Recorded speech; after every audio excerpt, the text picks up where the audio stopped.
Usap-usapan ngayon sa buong bansa ang lumalabas na balita hinggil sa kalagayan ni Pangulong Ferdinand Bongbong Marcos Jr. Ayon sa mga impormasyong kumakalat, kritikal umano ang kondisyon ng Pangulo at wala ng pag-asang makaligtas sa ospital. Para sa ilan, ito raw ay tila karma na dumating matapos ang iba't ibang kontrobersyang kinasangkutan ng kanyang administrasyon. Mula sa isang hindi pinangalanang source sa loob ng ospital, lumabas na ilang araw nang nasa intensive care unit si PBBM at patuloy ang pagbabantay ng mga doktor. Gayunpaman, ayon sa ulat, bumababa ang tsansa ng kanyang paggaling. Habang ang kanyang pamilya ay nananahimik, patuloy namang naghihintay ang publiko ng opisyal na pahayag mula sa Malacanang. Sa social media, hati ang reaksyon ng mga netizen. May mga nagpapahayag ng pag-aalala, ngunit mayroon ding naniniwala na ito ay kaparusahan sa mga kasalanang ipinupukol sa Pangulo. Sa ngayon, wala pang opisyal na kumpirmasyon mula sa pamahalaan tungkol sa tunay na kalagayan ni PBBM. Habang patuloy na nag-aabang ang taong bayan, nananatiling mainit ang diskusyon sa kalsada at online. Isa lang ang malinaw, anumang mangyari, malaki ang magiging epekto nito sa direksyon ng bansa at sa kinabukasan ng pamahalaan.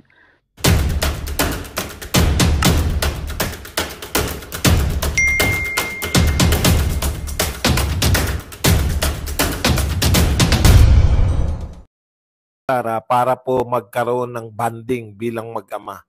So, sarcastically, ay sinabi po ni BP Sara na maraming salamat sa iyo BBM dahil sa iyo ay nagkaroon kami ng relasyon, no? Nagkapatawaran at nagkaroon kami ng relasyon. Josephine Pascual, thank you very much sa $2. At sagot po ni BBM, I'm glad I'd help. Ito naman po ang sagot ni BP Sara, the sarcasm is lost on him. Sa madaling salitang lingwahe, dahil pareho pong magagaling tong presidente at vice president, sa atin pong hindi gaanong nakakaunawa, ang ibig nila sabihin ni BP Sara, hindi siya na-gets ni BBM. Alam mo, BP Sara, hindi mo rin nagigit si BBM. Sa totoo lang, ang ginagawa po ng administrasyong ito, wala na po sila sa hulog. No? Nakikipagmatigasan, nakikipag-asaran, wala na po silang pakialam. Alam niyo po, ito po yung administrasyon na wala na po eh. Kumbaga, wala silang pakialam kahit sila ang pinaka. Kung bagsak man sa rating, wala pong pakialam itong gobyernong ito. Kung pinakamababang rating na tamo ng isang sitting president, wala pong pakialam si BBM. Kung bagsak po kung mataas po ang presyo ng bilihin, wala pong pakialam. Kung wala po siyang proyekto, wala siyang pakialam. Ang pakialam nila, kailan tayo makakautang? Kailan makakapangutang muli? Po. Paki-1 lang po kung naayos na. Kung naayos na. Paki-1 lang po tayo. Okay. Pasensya na, talagang ganyan ang buhay. Meron po tayong napindot na hindi dapat mapindot. Kaya po tayo biglang nawala. Panandalian lang. Okay, ang ibig ko sabihin, mga kapatid, no? Sabi ni BP Sara, nakalimutan yata ng gobyerno ni BBM na ang trabaho niya bilang Pangulo ng Pilipinas ay hindi ayusin yung mga pamilyang hindi nagkakasundo. Hindi po ayusin yung mga pamilyang hindi nag-uusap, no? Kung hindi, yung magtrabaho para sa bayan. Yan, no? Hindi niya siguro naintindihan na ang duty and obligation niya ay para sa bayan, hindi para ayusin ang problema ng mga pamilya. Ayan po ang mga sagutan ng ating dalawang pinakamataas na pinuno, President at Vice President. Okay, walang pakialam kung ang krimen ay napakarami na pong krimen, no? Yung marami na pong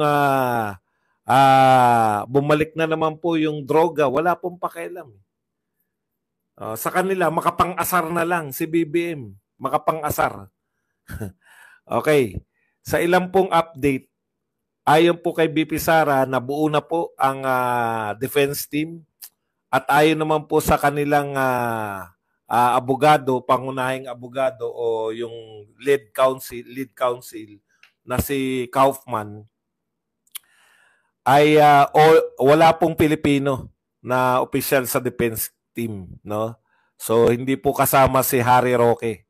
Pero marami pong Pilipino na tumutulong, Filipino lawyers na nakikipagtulungan po out of yung nag-extend po ng tulong nang hindi po, kahit hindi po sila miyembro ng official na team kasi limitado lang po, no? May bilang lang po yung miyembro, pwedeng maging miyembro ng ICC defense team. Okay, kaya ayon pa kay BP Sara, lahat yung mga bagong abogado nakausap na ni Tatay Digong at mukhang tapos na po ang kanyang tungkulin, no, dito sa dahig at maaari na po siyang makauwi. BP Sara, kayo nagpapaalala kay Tatay Digong na baka matulad kay Ninoy o kung ano pa man, no? Sana ikaw din, isipin mo rin, no? Hindi lang po si Tatay Digong ang target ng mga yan, no? Ikaw nga ang gustong-gusto nilang mawala sa landas nila dahil ikaw ang pinakamalaking tinik. Sana sa iyong pagbabalik sa Pilipinas ay wala nakakaalam, kung pwede lang sana na bigla ka na lang nasa Davao, no? Kung maaari po sana na ganun, na hindi ka na dumaan dyan sa NAIA o kung saan pa mang paliparan na hindi ka sigurado sa iyong... kasi nakita natin kita, Tatay Digong, wala po nakapasok ng mga kakampi niya, nasasalubong. Di ba? So sana naman, itong mga ating... pinagkakatiwalaan ng mga kasundaluhan, ito pong ating pinagkakatiwalaan ng mga kapulisan, no? Kung ano man po 'yun, sa bagay wala naman po tayong naririnig na kaso niya mula sa ICC. Kung siya naman po ay dadakipin dahil sa mga isinampang kaso dito sa Pilipinas, talagang harap-harapan na po, garapalan. Tandaan po ninyo, ang epekto po, yung akala ninyo na madudurog nyo yung mga Duterte. Papaalala lang po natin sa mga nag-iisip ng kasamaan kay BP Sara. Baka itutulad nyo naman kay Duterte na may lihim na palang mga warrant of arrest. Thank you very much muna kay Myla Sanchez na nagbigay ng NT14. Baka gusto nyo itulad kay Tatay Digong na meron palang lihim na warrant of arrest. Pakaisipin nyo po. No? Nung pinakulong nyo po si Tatay Digong, lalo pong bumagsak yung popularidad ng presidente ng Pilipinas. Yun lang po pinapaalala namin. Hindi po nakakabuti sa inyo yung mga pinagagawa nyo kay at tumaas po ng higit doble-doble, no? Pinakamataas po. Lahat po ng sa 5 opisyal, pinakamataas na opisyal, kasama na si Chis Escudero, hindi na po siya pinaligtas. Kasi po dahil lang siya, pakit lang. Hello mga may bisita ako. Dahil pakit lang po si Chis Escudero, hindi po siya ganong nasasagasaan ng pagbabang. Ngayon po, semplang na rin po. Lahat po, yung 4, sumemplang po si President Bongbong Marcos, pinakamababa pong rating. Sa kasaysayan po ng sitting president, siya po ang nagkamit ng pinakamababang approval rating. Kita nyo na. Yan po ang epekto ng pagpapadakip ninyo kay Tatay Digong. Hindi po nakabuti sa inyong political career. At isa pa po, si Martin, siyempre mababa as usual. Pero ang pinakamalaki pong binaba, itong si Quezon, Waiter Escudero.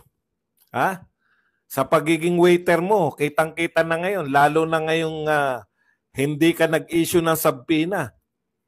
Dine-delay mo. Hindi nga po dine-delay. Kunwari, pag-aaralan pa nila. Pero ang isa lang po kahulugan yan. No?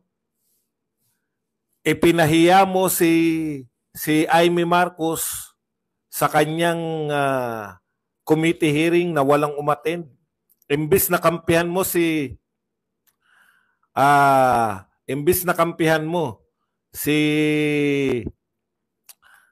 Amy Marcos dahil senador mo siya at sinabpina niya yung mga hindi umattend, tila ang kinampihan mo pa yung mga cabinet official. Bilib na bilib ako rito kay Quezon Escudero. Ha?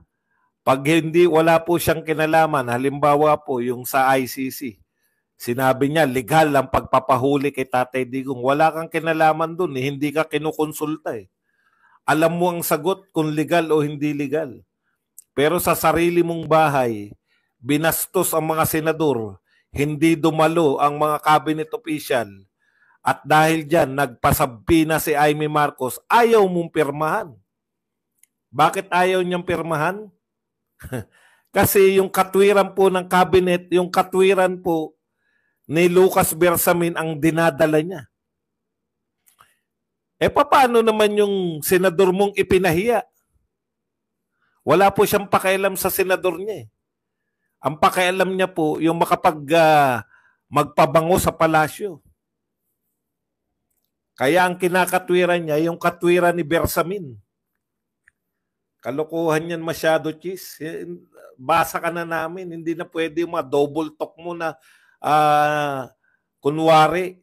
Simple lang yan. Nagsabpina si Amy, pipirmahan mo kung gusto mo. Kung ayaw mo, kunwari pag-aaralan. Kasi dakdak dito, dakdak doon. Hindi mo na kami madadala sa dakdak. Napakasimple. Dahil kami, nakita na namin sa Kongreso yan, sa HOR. Pag ayaw dumalo, kahit na anong katwiran, isasabpina, show cause order, tapos yan, contempt, at saka hahantingin na. Tapos ikaw, sa Senado, putya.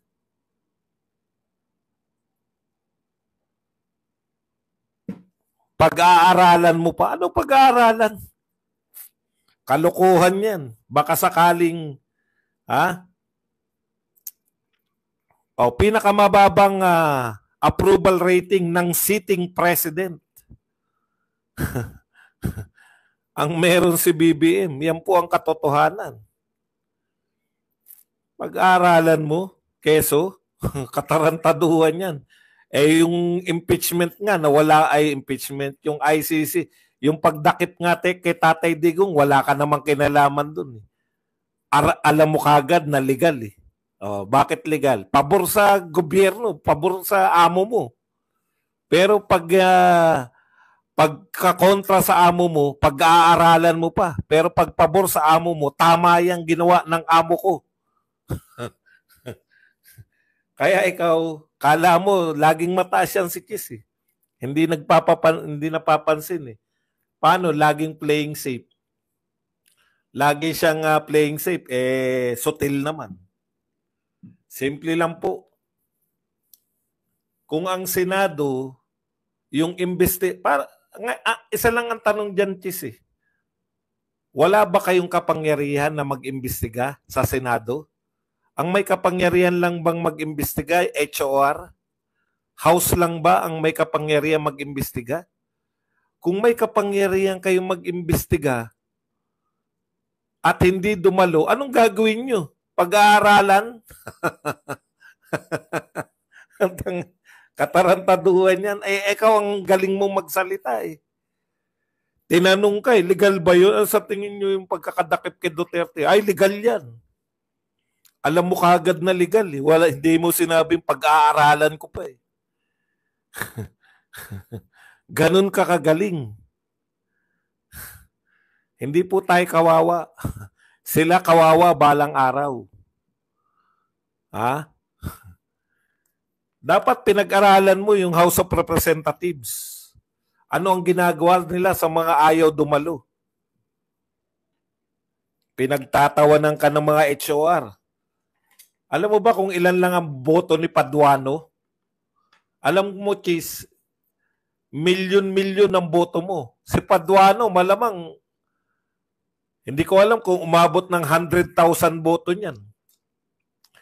Pero ang meron si Paduano na wala ka, Yagbols. Di ba? Wala. Si Mr. Contempt.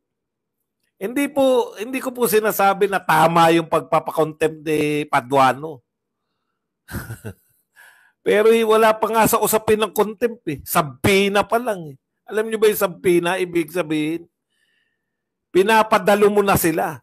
Oh, eto po, hindi na imbitasyon, sabpina na kinakailangan na kayong dumalo. Hindi pa nga contempt pang hinihingi sa iyo eh.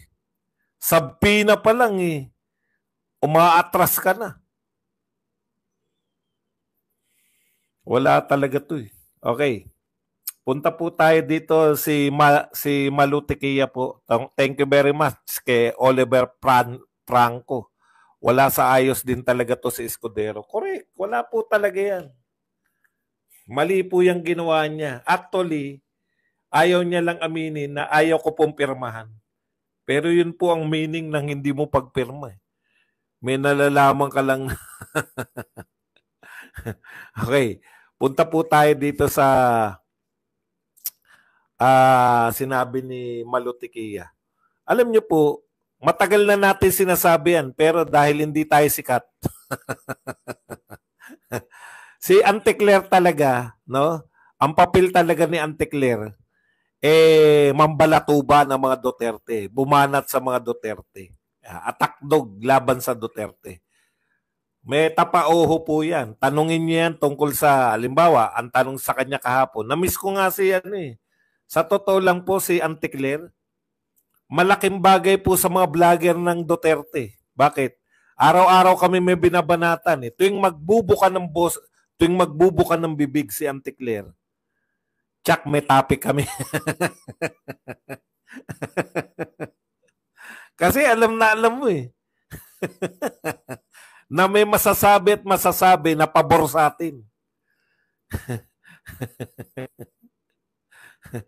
Isang araw lang na mawala yan si Antecler, namimiss kagad natin. Wala tayong babanatan. Pero totoo yung sinasabi ni napakabastos. Maganda yung pinunto ni Tequilla eh. Actually, natalakay natin yan.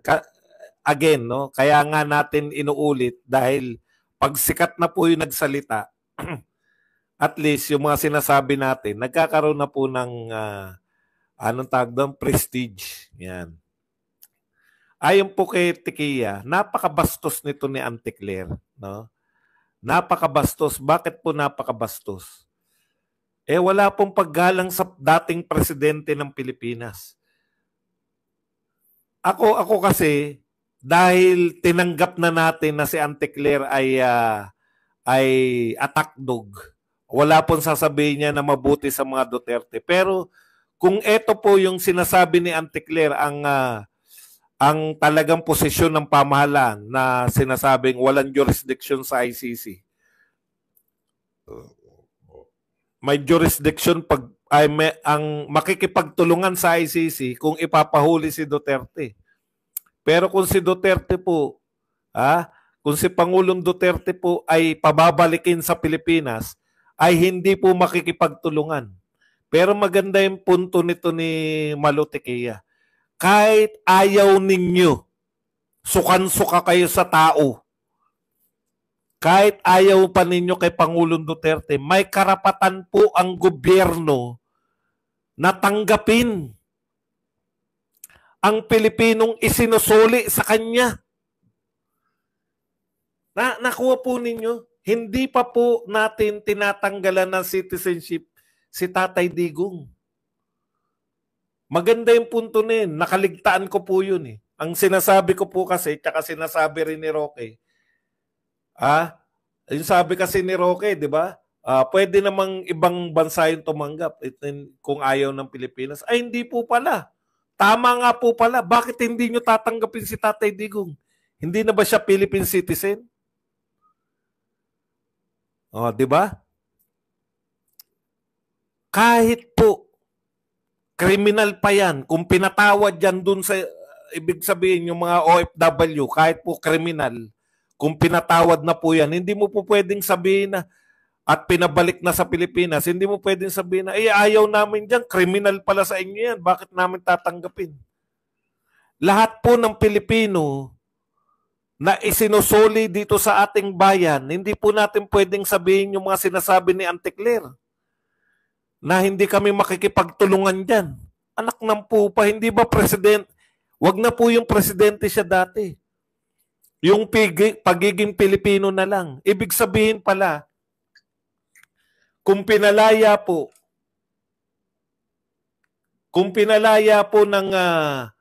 ng ICC, binigyan po ng anong tawag doon, yung pansamantalang kalayaan si Tatay Digong.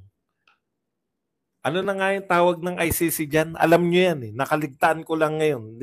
Wala akong kodigo. Ano na nga tawag doon sa hinihingi ni Kaufman? Interim release. Kung bibigyan po ng interim release si Tatay Digong, dapat pong tanggapin ng Pilipinas. Bakit po? Pilipino yan eh. Dumaan po sa korte. Imagine niyo, pag nag-order pala ang ICC ng interim release, pwede palang hindi tanggapin ng Pilipino. Una, walang kaso. Hindi pala walang kaso, may kaso. Una, hindi pa po napapatunayan na nagkasala. Tandaan po nyo yung dictum. Innocent until proven guilty. Innocenteng Pilipino.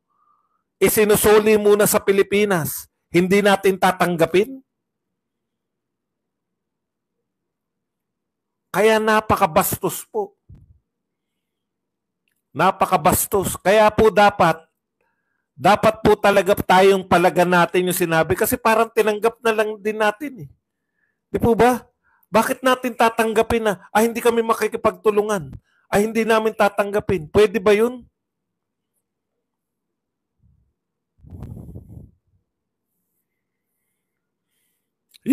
Correct, yung basurang ang tinapon ng Canada sa atin, pinabalik ni Duterte, kinakailangan nilang tanggapin. Kaya galit yung mga yan sa atin lahat eh. Tayo lang ang mahirap na bansa na pinahiya sila sa mundo. Alam mo, Mary Jane, tignan mo muna yung volume mo. Kasi kung totoong walang sounds,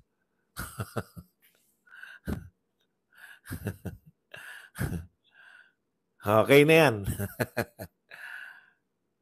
Hindi mo naman ako naabala. Gusto ko lang magkaroon ng laruan. Kaya kita pinuna.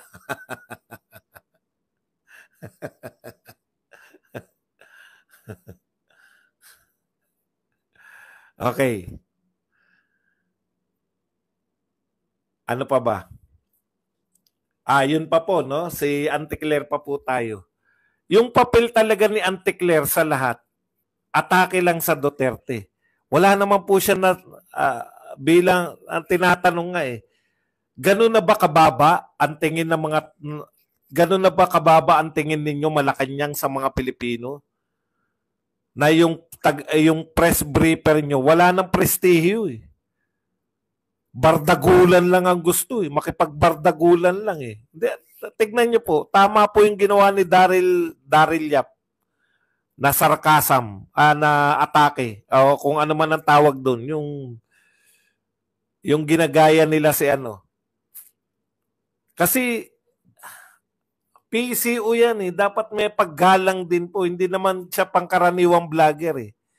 Kung pangkaraniwang vlogger po yan. Pero kami pong mga vlogger ng Duterte, natutuwa po kami kasi may continuous supply kami ng sinusupplyan niya kami ng content. Alam niyo po sa mga vlog. Ito po aminin namin sa inyo. Kami po mga vlogger, araw-araw. Dahil araw-araw po ang aming vlogs eh. Araw-araw po ang problema ng mga vlogger. lalo na po ng mga political vlogger, ano ang content for today. Malaki pasalamat ko kay Auntie Claire eh. Once na magbuka ng bibig si Auntie Claire, meron na akong topic agad.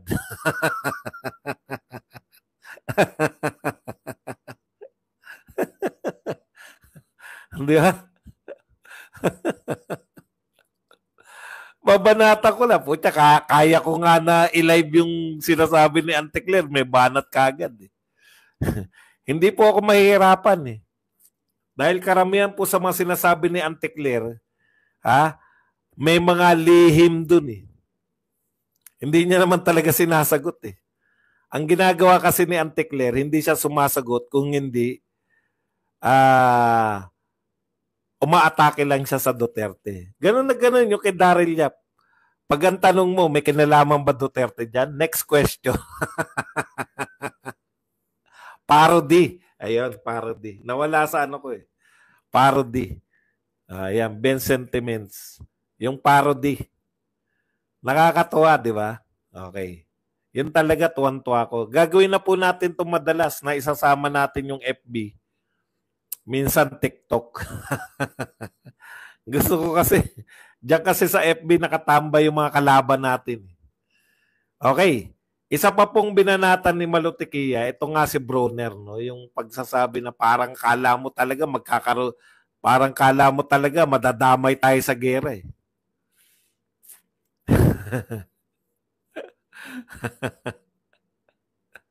Para raw hindi abogada. Mas vlogger si Auntie Claire kaysa ako natutuwa. Una, abogada yung ibig sabihin level up na po yung yung binabanata natin kasi sa totoo lang before Auntie Claire pinagtsatsagaan natin yung mga walang katuturang si Jared. Alam niyo si Jared? Jared, kung ano man ang pangalan nun. Pansinin niyo po. Umiikot lang po yun. Hindi po yung umiikot na katulad ko na umiikot na pinalalawig natin. Eh. Sa kanya, pag may sinabi siyang isang sentence, babaguhin lang yung sentence, paulit-ulit, tapos tatawa lang. Ganyan lang po. Lalo na po yung mga walang pangalan talaga. Yung mga vlogger ni BBM na walang katuturan, puta, tatawa lang. Magandang balita ang hatid namin sa inyo ngayong araw. Sa pagtatapos ng aming balitaan, nagbigay kami ng mga mahalagang impormasyon. Maraming salamat sa pagtutok at pagsuporta sa aming programa. Huwag kalimutang manatili sa mga susunod na araw para sa mga bagong balita at mga kwento na dapat nating abangan. Mula sa Boses ng Masa, magandang araw Pilipinas!